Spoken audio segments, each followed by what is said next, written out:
Hello guys, आज म ससेजको सब्जी बनाएर तपाईँहरूलाई हेराउँछु र म खाने पनि छु। किनकि म भर्खर ड्युटीबाट आएर अब के खाऊँ त भयो, सबभन्दा सरल र सजिलो त ससेज बनाएर खानुपर्छ भनेर टक्कर भएर रेडी भएर होइन प्याज स्याज काटेँ होइन। आँखाहरू हेर्नु कति रसालु, आँखाभरि आँसु आइरहेको थियो, त्यो पनि काट्नु त पऱ्यो। त्यही भएर लसुनलाई किच गरेर काट्थेँ होइन। अनि त्यसपछि खुर्सानीलाई पनि एउटा खुर्सानी चाहिँ लामै राखिदिएँ, बिचदेखि त्यसको पेट च्यातिएँ। त्यसरी नै त्यो ससेज जुन हाम्रो मेन चिज हो त्यसलाई पनि बिचदेखि काटेँ होइन, मसलाहरू जान्छ भनेर। अनि टुक्रा पारिदिएँ। त्यसपछि तेलमा फ्राई गरेँ होइन। तेलमा फ्राई गर्नुपर्छ के ससेज।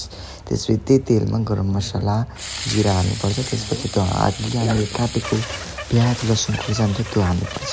अनि त्यो नि हल्का ब्राउनिस भएपछि लसुन प्याज त्यसपछि चाहिँ हाल्नुपर्छ हामीलाई ससेज।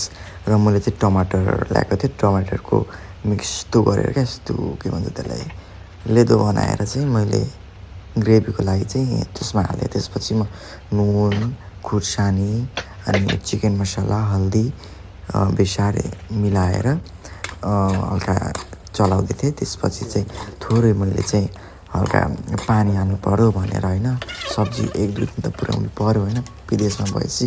त्यसपछि हल्का पानी हालिदिएर छोपिदिएपछि हल्का पानी उम्लिन थालेपछि होइन थाहा पाइयो कि पाक्यो भनेर। तपाईँहरू हेर्नु कस्तो लाग्दैछ भनेर त अब म चाहिँ खाना गएको है त।